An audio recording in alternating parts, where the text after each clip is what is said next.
اعوذ باللہ من الشیطان الرجیم بسم اللہ الرحمن الرحیم توکلت علی الحی الذی لا یموت افوض امری الی اللہ ان اللہ بصیر بالعباد وما توفیقی الا باللہ۔ مولا امیر المؤمنین حضرت علی علیہ السلام فرماتے ہیں، میرے عزیزو، اذر تعیتا فافعل، جب کسی چیز کے بارے میں خوب سوچ لو تب اسے انجام دو۔ جب کسی چیز کے بارے میں خوب سوچ لو تب اسے انجام دو۔ بحث ہماری سوال نمبر 157 میں چل رہی تھی، تھوڑا سا بیان کیا تھا، وہ یہ تھا کہ مشغول عن کو نسب دینا کب ترجیح رکھتا ہے، یہ سوال تھا۔ تو یہ پڑھا تھا کہ مشغول عن کے بعد جب فعل طلبی ہو، جیسے امر نہیں ہے، دعا ہے، تو پھر اس کو نسب دینا ترجیح رکھتا ہے۔ اور دوسرا یہ تھا کہ جب مشغول عن ایسے مطلب ہے حروف کے بعد ہو، یہ کہیں، یا مشغول عن سے پہلے ایسے حروف ہوں، پھر بھی یہ بھی وہی بات ہے، مشغول عن سے پہلے ایسے حروف ہوں جو غالباً فعل کے اوپر داخل ہوتے ہیں، جیسے حمزہ استفہام ہے، ما لا نافیہ ہے، تو وہاں بھی مشغول عن کو نصب پڑھنا ترجیح رکھتا ہے۔ یہ ہماری گزشتہ بحث تھی، اور ہمارا یہی سوال آگے چل رہا تھا کہ مشغول عن کو نصب دینا ترجیح رکھتا ہے کہاں کہاں، ٹھیک ہے۔ ابھی اسی بحث کو مد نظر رکھ کر آگے جا رہے ہیں آگے جان۔ فوائد میں یہ ہے کہ یہ جو ہم نے کہا ہے مشغول عن کو نصب دینا ترجیح رکھتا ہے جب اس کے بعد فعل طلبی ہو، تو فوائد میں فرماتے ہیں کہ فرق نہیں ہے طلب میں کہ لفظ انشاء ہو، طلب میں فرق نہیں ہے کہ لفظ انشاء ہو، جیسے امر و نہیں ہے، ٹھیک ہے، یا لفظ خبر ہو، جیسے زیدن لا غفر اللہ لہ، طلب میں فرق نہیں ہے، لفظ انشاء ہو یا لفظ خبر ہو۔ لفظ انشاء امر و نہیں تو اوپر والی مثالوں میں گزرا، لفظ خبر کی یہ ہے زیدن لا غفر اللہ لہ، اور پھر اس میں بھی فرق نہیں ہے کہ امر بالصیغہ ہو یا امر باللام ہو۔ توجہ فرما رہے ہیں، یہ رابطہ ہے اس پچھلی بحث سے کہ جب مشغول عن کے بعد فعل طلبی ہو تو اس کو نصب پڑھنا ترجیح رکھتا، یہ تھا نا۔ تو اب یہاں وہی بتا رہے ہیں کہ طلب جو بات ہم نے کی ہے، طلب میں فرق نہیں ہے، لفظ انشاء ہو، خود لفظ انشاء ہو جیسے امر و نہیں ہے، یا وہ جو طلب ہے لفظ خبر کے ذریعے سے ہو، اور یہ بھی فرق نہیں ہے کہ امر جو ہے بالصیغہ ہو یا امر باللام ہو، کیونکہ آپ آغا جان جانتے ہیں کہ امر کی دو قسمیں ہوتی ہیں، ایک ہوتا ہے امر بالصیغہ اور ایک ہوتا ہے امر باللام، اس میں یہ فرق نہیں ہے۔ یہ پہلا فائدہ ہے جی۔ اور دوسرا فائدہ یہ ہے کہ جب فعل طلبی کے ساتھ فا لگی ہوئی ہو، فعل طلبی کے ساتھ فا لگی ہوئی ہو، اور اسم جو ہے نا وہ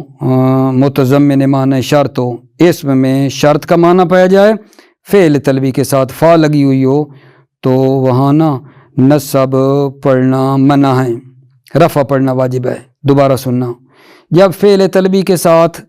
فا لگی ہوئی ہو اور اسم میں شرط کا معنی پایا جائے تو نصب پڑھنا منع ہے، رفع پڑھنا ترجیح رکھتا ہے۔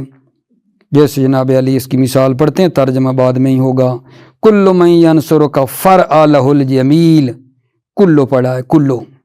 مشغول عن ہے، کلو پڑھا ہے، کل من ینصرک فرع، یہ فعل طلبی ہے، فا اس کے ساتھ لگی ہوئی ہے، ٹھیک ہے نا۔ وَإِلَّا، یعنی کیا، اگر فعل طلبی کے ساتھ فا لگی ہوئی نہ ہو تو نصب پڑھنا واجب ہے۔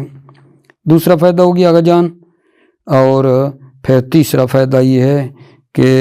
حمزہ استفہام جو ہے نا جب مشغول عن سے جدا ہو جائے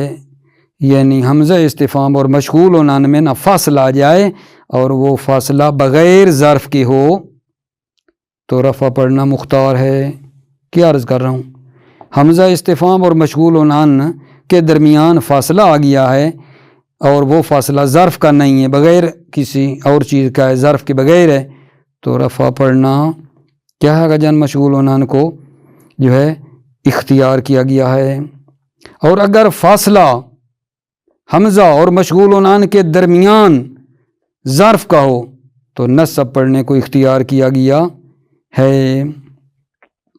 یہ 3 فائدے میں پڑھتا ہوں، پھر انشاءاللہ اگلا فائدہ عرض کروں گا، ٹھیک ہے نا؟ توجہ فرمائیے۔ بسم اللہ الرحمن الرحیم۔ فوائد لا فرق فی الطلب بین ان یکون بلفظ الانشاء کما رأیت او بلفظ الخبر، فرق نہیں ہے طلب جو ہے بین ان یکون بلفظ الانشاء، لفظ انشاء کے ذریعے سے ہو جیسے امر نہیں ہے، کما رأیت جیسا کہ آپ نے دیکھا، او بلفظ الخبر یا طلب لفظ خبر کے ذریعے ہو، نحو جیسے زیدن لا غفر اللہ لہ، ٹھیک ہے یہ نا، یہاں لفظ خبر ہے غفر اللہ لہ، زیدن زید لا غفر اللہ لہ، اللہ اسے معاف نہ کرے، ولا فی الامر بین ان یکون بصیغۃ او باللام، یعنی ولا فرقہ، اور فرق نہیں ہے کہ یہ جو امر ہے امر بصیغہ ہو یا امر باللام ہو، نحو امرن لیرحمہ اللہ، یہاں امرن مشغولان نصب دی اور اس کے بعد جو امر ہے نا وہ امر باللام ہے، امرن لیرحمہ اللہ، امر لیرحمہ اللہ، اللہ جو ہے امر پر رحمت کرے، اللہ رحمت کرے امر پر۔ دوسرا فائدہ کا جان،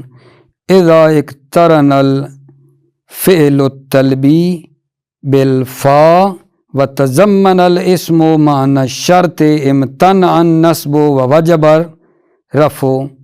جب فعل طلبی ملا ہوا ہو فا کے ساتھ اور اسم متضمن ہو معنی شرط کو، اسم متضمن ہو معنی شرط کو، امتنع النصب ووجب رفع، نصب ممتنع ہے اور رفع واجب ہے۔ اذا اقترن الفعل الطلبی بالفاء، جب فعل طلبی کے ساتھ فا لگی ہو، وتضمن الاسم معنی شرط، اور اسم متضمن معنی شرط ہو، یعنی اسم شرط کا معنی پایا جائے، امتنع النصب، نصب ممتنع ہے، ووجب الرفع، رفع واجب ہے، نحو کل من ینصرک فرع لہ الجمیلہ، یہاں محل شاہد ہے گا، دیکھ لو فعل طلبی کے ساتھ فا لگا ہوا ہے، فرع امر ہے، فعل طلبی ہے، فا لگا ہوا ہے، اور اسم متضمن معنی شرط ہے، کل متضمن معنی شرط ہے، نصب پڑھنا منع تھا، رفع پڑھی ہے، کل من ینصرک فرع لہ الجمیلہ، کل من جو بھی ینصرک آپ کی مدد کرے، فرع لہ الجمیلہ تو آپ بھی اس کے لیے جو ہے نا جمیل یعنی اچھائی کی رعایت کریں، فرع لہ الجمیلہ، جو بھی آپ کی مدد کرے، فرع لہ الجمیلہ، آپ اس کے لیے جمیل اور یعنی اچھائی کی رعایت کریں۔ وَإِلَّا وَجَبَ النَّصْبُ، إِلَّا وَجَبَ النَّصْبُ، إِلَّا یعنی اگر فعل طلبی مقرون بے فا نہ ہو، اگر فعل طلبی کے ساتھ فا لگا ہوا نہ ہو، پھر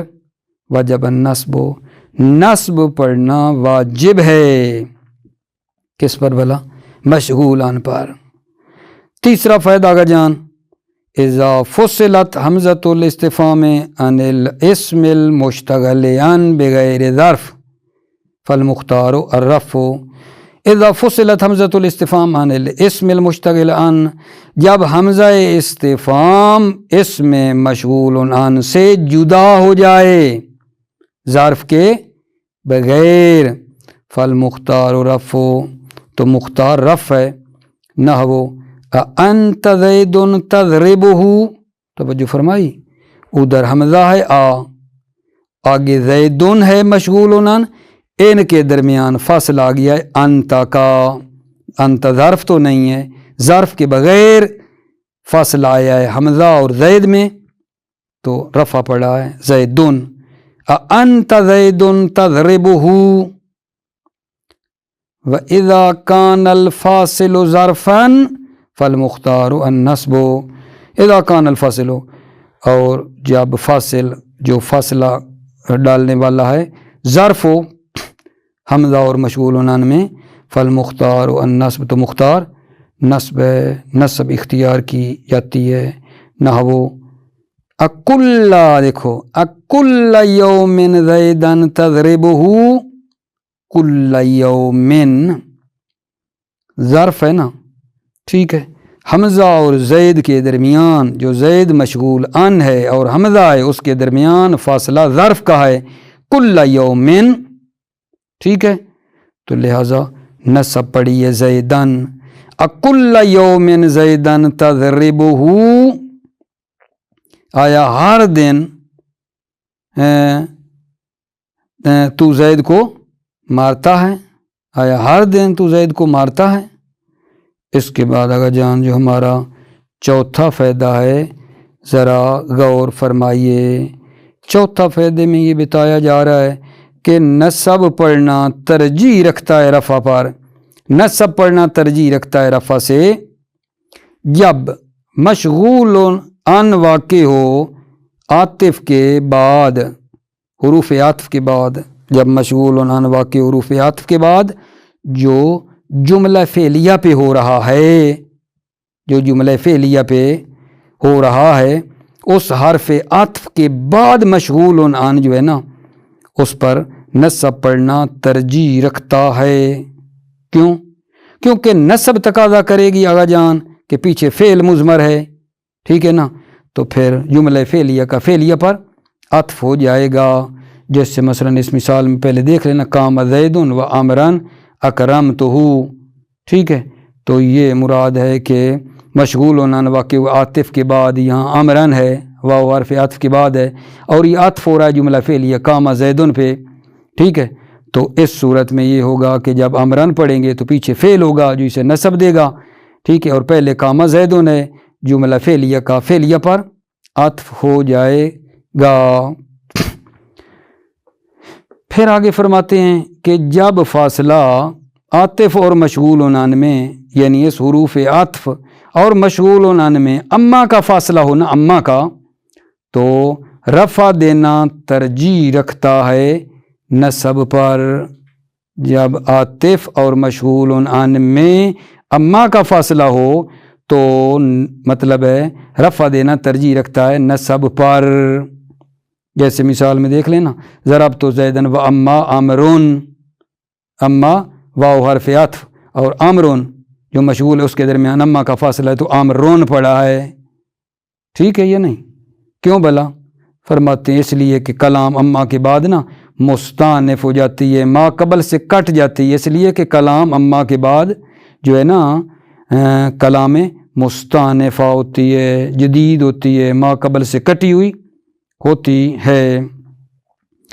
یہ پڑھ لوں پھر اگلی بات آخر میں توضیح دیتا ہوں، توجہ کرنا. چوتھا فائدہ کیا ہے؟ یترجح النصب علی الرفع، نصب ترجیح رکھتی ہے رفع پر اذا وقع المشغول عن بعد عاطف علی جملۃ فعلیۃ، جب مشغول عن واقع و بعد عاطف حرف عطف کے بعد علی جملۃ فعلیہ، جو جملہ فعلیہ پہ عطف ہو رہا ہے. کیوں نصب ترجیح رکھتی ہے؟ لأن النصب یقتضی اضمار الفعل، کیونکہ نصب تقاضا کرتی ہے فعل مضمر ہو، فعل مقدر ہو پیچھے. فیکون عطف جملۃ فعلیۃ علی مثلہا، تو پس عطف جملہ فعلیہ ہوگا علی مثل جملہ فعلیہ، جملہ فعلیہ کا جملہ فعلیہ پر عطف ہوگا. نحو قام زید و عامرن اکرمتہ، یہاں قام زید جملہ فعلیہ ہے و عامرن کے پیچھے جب فعل آئے گا تو یہ بھی جملہ فعلیہ، جملہ فعلیہ کا فعلیہ پر عطف ہو جائے گا. فَإِذَا فُصِلَ بَيْنَ الْعَاطِفِ وَالْمَشْغُولُ عَنْ بِأَمَّا تَرَجَّحَ الرَّفْعُ عَلَى النَّصْبِ، جب فاصلہ ہو جائے عاطف اور مشغول عنان میں اما کا،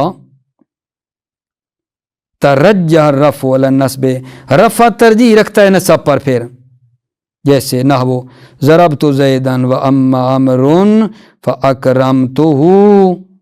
یہاں میرے آقا جان جو عرض کرنا چاہتا ہوں واہ ہے اور عمرن جو مشغول عن ہے اس کے درمیان اما کا فاصلہ آیا ہے تو رفع پڑھا ہے، ترجیح رکھتا ہے۔ و اما عمر فاکرمتہ، کیوں بلا یہ کام رفع ترجیح رکھتا ہے؟ لأن الکلام بعد اما مستانف مقطوع اما قبلہ، اس لیے کہ کلام اما کے بعد مستانف ہے، مقطوع ہے ما قبل سے۔ اس کے بعد آقا جان اسی فائدہ کے اندر جو تھوڑا ٹکڑا رہ گیا ہے وہ یہ ہے، ذرا غور فرمائیں بات کو لینا، نصب پڑھنا ترجیح رکھتا ہے۔ اب بات یہ کر رہا ہوں، نصب پڑھنا ترجیح رکھتا ہے جب، ٹھیک ہے نا، مشغول عن جواب ہو ایک استفہام کا، وہ استفہام جو منصوب ہے لفظاً یا محلاً، اس کے جواب میں جو اس میں مشغول عن ہے نا اس کو نصب پڑھنا ترجیح رکھتا ہے۔ دوبارہ عرض کروں، مشغول عن کو نصب پڑھنا ترجیح رکھتا ہے جب مشغول عن ایک سوال کا جواب ہے، ایک سوال کا، ایک استفہام کا، وہ استفہام منصوب ہے لفظاً یا محلاً، لفظاً یا محلاً منصوب ہے تو یہ جو جواب ہے مشغول عن اس پر بھی رفع پڑھنا ترجیح رکھتا ہے۔ لیکن نا ایک بات اور سننا، اگر استفہام مرفوع ہے، اگر استفہام جو سوال ہے وہ مرفوع ہے تو پھر آقا جان رفع پڑھنا ترجیح رکھتا ہے، پھر مشغول عن پر رفع پڑھنا ترجیح رکھتا ہے۔ کیوں ایسا کام کرتے ہیں؟ کہتے ہیں آقا جان سوال اور جواب میں تطبیق ہو جائے نا، سوال اور جواب ایک جیسی ہو جائیں۔ سوال جو تھا وہ تھا مطلب ہے منصوب، جواب بھی آیا منصوب، سوال تھا مرفوع، جواب بھی آیا مرفوع، ٹھیک ہے، تاکہ سوال اور جواب میں مطابقت ہو جائے اس بنا پر۔ توجہ، وَيَتَرَجَّحُ النَّصْبُ أَيْضًا إِذَا كَانَ الْاسْمُ الْمُشْتَغِلُ عَنْ جَوَابًا لِاسْتِفْهَامٍ مَنْصُوبٍ لَفْظًا وَمَحَلًّا بِمَا يَلِيهِ، نصب پڑھنا ترجیح رکھتا ہے جب اس میں مشتغل عن جواب ہو، کس کا؟ لِاسْتِفْهَامٍ، ایک استفہام کا، منصوب جو استفہام منصوب ہے لفظاً و محلاً، لفظاً یا محلاً، کس کے ذریعے منصوب ہے؟ بما یلیہ، اپنے ساتھ والے کے ذریعے جو اس کے بعد ہے۔ نحو زیدن ضربتہ جواباً لمن قال ایہم ضربتا، زیدن پڑھا ہے، مشغول عن ہے، زیدن پڑھا ہے کیونکہ یہ جواب ہے اس سوال کا۔ ایہم استفہام منصوب ہے نا، کس کے ذریعے منصوب ہے؟ ضربتا کے ذریعے منصوب ہوا ہے۔ ایہم ضربتا، تو نے کس کو مارا؟ جواب میں کہیں گے زیدن ضربتہ، ٹھیک ہے، یا محلاً وہ استفہام منصوب ہے من ضربتا، ضربتا کا مفعول ہے من، محلاً منصوب ہے۔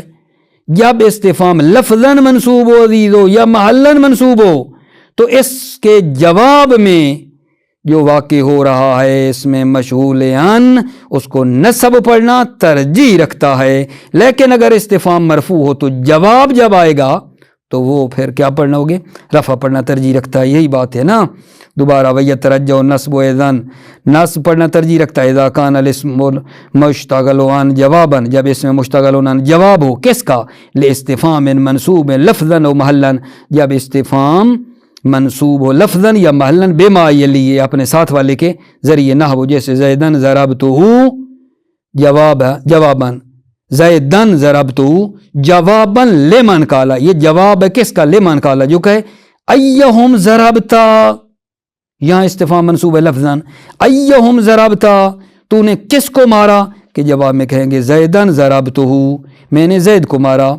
ومن ضربتا، تو نے کس کو مارا؟ یہاں من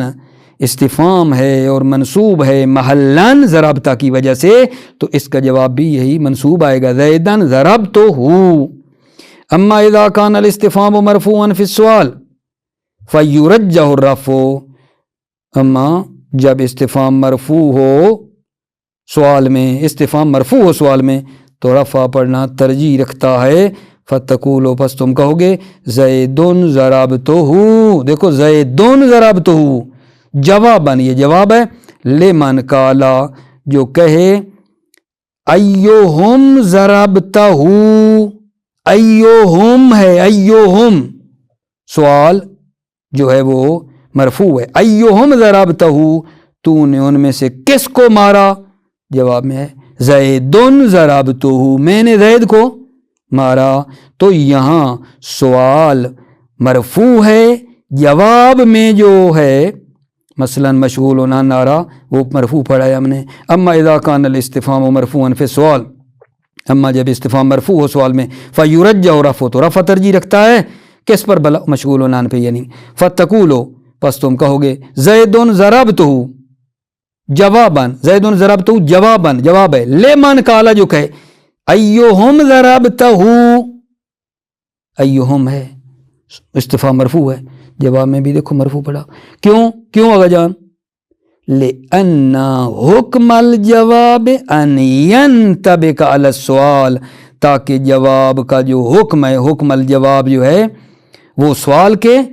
مطابق ہو جائے، لأن حکم الجواب اس لیے کہ جواب کا حکم جو ہے سوال کے مطابق ہو، ٹھیک ہے۔ اور اگلا سوال بہت ہی مختصر، وہ کیا ہے آگا جان، سوال نمبر 158، متی یترجح رفع المشغول عن، مشغول عن کو رفع دینا کب ترجیح رکھتا ہے، مشغول عن کو رفع دینا کب ترجیح رکھتا ہے، جواب مشغول عن کو رفع دینا ترجیح رکھتا ہے جب اس کے بعد، جب مشغول عن کہ اذا لم یکن، جب نہ ہو ایسی چیز جو رفع کا موجب بنے یا نصب دینے کا موجب بنتی ہے، جب کوئی ایسی چیز نہیں ہے جو رفع کو مثلا واجب کرتی ہے یا نصب کو ترجیح دیتی ہے، جب کوئی ایسی چیز نہ ہونا تو مشغول عن کو رفع دینا ترجیح رکھتا ہے، یا ترجح رفع المشغول عن، مشغول عن کو رفع دینا ترجیح رکھتا ہے، اذا لم یکن جب نہ ہو، ما یوجب رفع جو رفع کو موجب بنتی ہے، ولا ما یرجح نصب اور ایسی چیز بھی نہ ہو جو نصب کو ترجیح دیتی ہے، جب کوئی ایسی چیز نہ ہو تو پھر رفع دینا ترجیح رکھتا ہے، نہ ہو اخو کا رأیتو ہو، دوبارہ مشغول عن کو رفع دینا ترجیح رکھتا ہے جب نہ ہو ایسی چیز جو رفع کو واجب کرتی ہے یا جو نصب کو ترجیح دیتی ہے، تو یہ یا ترجح رفع المشغول عن، مشغول عن کو رفع دینا ترجیح رکھتا ہے، اذا لم یکن ما یوجب رفع جب نہ ہو ایسی چیز جو رفع کو واجب کرتی ہے، ولا ما یرجح نصب نہ ہو ایسی چیز جو نصب کو ترجیح دیتی ہے، نہ وہ اخو کا رأیتو ہو، ٹھیک ہے۔ یہ اخو کا دیکھو مشغول عن ہے اور رفع ترجیح رکھتا ہے، ٹھیک ہو گئی اگا جان بات، بحث ہماری تمام ہو گئی اگا جان۔ سنیں کیا تھی بلا، یہ جو پچھلا سوال ہے اور اس کے ساتھ ہے کلی بات آپ کی خدمت میں عرض کر دیتا ہوں کہ تھوڑا سا نا اپنے اطمینان کے لیے، سوال نمبر جو ابھی 158 پڑھا اور جو پچھلا 157 تھا نا، اس میں یہ تھا کہ مشغول عن 157 سوال میں یہ تھا کہ مشغول عن کو نصب دینا ترجیح رکھتا ہے اگا جان، ٹھیک ہے۔ کہاں تھا، جب مشغول عن کے بعد، تھوڑا ایسے نا میری بات کو ذرا غور سے سن لینا، مطلب پورا ہو گیا ہے، جب مشغول عن کو نصب دینا ترجیح رکھتا ہے جب اس کے بعد فعل طلبی و امر نہیں دعا وغیرہ تھا، یا ایسے حروف مشغول عن سے پہلے ہوں جو غالباً فعل پہ آتے ہیں جیسے حمزہ استفہام اور باقی کچھ تھے، یہ بات کی تھی آپ کی خدمت میں۔ اور پھر اسی سے آگے چاند ایک فائدے تھے، پہلا یہ تھا کہ جناب فعل طلبی سے کیا مراد ہے، طلب میں فرق نہیں ہے، انشاء ہو یا لفظ خبر ہو، اور وہ امر بھی فرق نہیں ہے، امر بالصیغہ ہو امر باللام ہو، ٹھیک ہو گئی بات تھی۔ اور پھر دوسرے فائدے میں یہ تھا کہ فعل طلبی کے ساتھ جب فا لگی ہوئی ہو اور اس متضمن معنی شرط ہو تو وہاں یہ کرتے ہیں کہ نصب نہیں پڑھنی چاہیے، رفع پڑھنی چاہیے، اگر فعل طلبی کے ساتھ فا لگی ہوئی نہ ہو تو پھر نصب پڑھنا ترجیح رکھتا ہے، ٹھیک ہے، یہ بیان کرتے آ رہے تھے۔ اور تیسرا فائدہ یہ تھا کہ حمزہ استفہام اور مشغول عن کے درمیان اگر آگا جان ظرف کے بغیر فاصلہ ہو جائے تو رفع پڑھنا ترجیح رکھتا ہے، ظرف کا فاصلہ ہو تو نصب دینا ترجیح رکھتا ہے۔ اور پھر آخر میں بات یہ کی تھی کہ نصب پڑھنا ترجیح رکھتا ہے کب، جب جناب مشغول عن جو ہے نا حرف عطف کے بعد واقع ہو، وہ حرف عطف جو ایک جملے فعلیہ پر عطف کروا رہا ہے تو وہاں نصب ترجیح رکھتا ہے، اس لیے کیونکہ یہ جو مشغول عن اس کے پیچھے ایک فعل ہوگا، پھر یہ بھی جملہ فعلیہ بنے گا، پہلا بھی فعلیہ کا فعلیہ پر عطف ہو جائے گا۔ اور پھر ایک بات کی تھی کہ عاطف اور مشغول عن کے درمیان اگر اما کا فاصلہ آ جائے تو پھر وہاں یہ کیا جاتا تھا کہ رفع ترجیح رکھتا تھا، کیونکہ اما کے بعد کلام نئی شروع ہو جاتی تھی، ٹھیک ہے۔ اور آخری بات یہ کی تھی آپ کی خدمت میں، ٹھیک ہے آقا جان، کہ جناب علی مشغول عن جب جواب ہو استفہام کا، جو استفہام منصوب ہے لفظاً یا محلاً، تو اس مشغول عن کو نصب دینا ترجیح رکھتا تھا۔ لیکن اگر استفہام مرفوع ہو، جو سوال میں ہے استفہام مرفوع ہو، ٹھیک ہے نا، تو جواب میں جو مشغول عن دیا جائے گا نا وہ رفع پڑھنا اس پر ترجیح رکھتا ہے۔ اور پھر آخری سوال آپ کی خدمت میں یہ پڑھایا گا جان، مشغول عن کو رفع دینا ترجیح رکھتا ہے اس وقت، مشغول عن کو رفع دینا ترجیح رکھتا ہے جب نہ ہو ایسی چیز جو رفع کا موجب بنتی ہے، اور ایسی بھی نہ ہو جو نصب دینے کا ترجیح ہی مطلب ہے بنتی ہے، کوئی ایسی چیز نہیں ہے تو پھر مشغول عن کو رفع دینا ترجیح رکھتا ہے، ٹھیک ہے۔ بحث کو پورا کر کے پھر ایک مرتبہ پھر میں نے آپ کی خدمت میں تھوڑا سا خلاصے کی جھلکی دی ہے، ٹھیک ہے۔ رہی کئی بات جو ہے کہیں سے رہ گئی ہو تو اللہ کرے گا پہنچ گئی ہو، موفق مؤید رہے عزیزو، سلامتی، والسلام علیکم ورحمۃ اللہ وبرکاتہ۔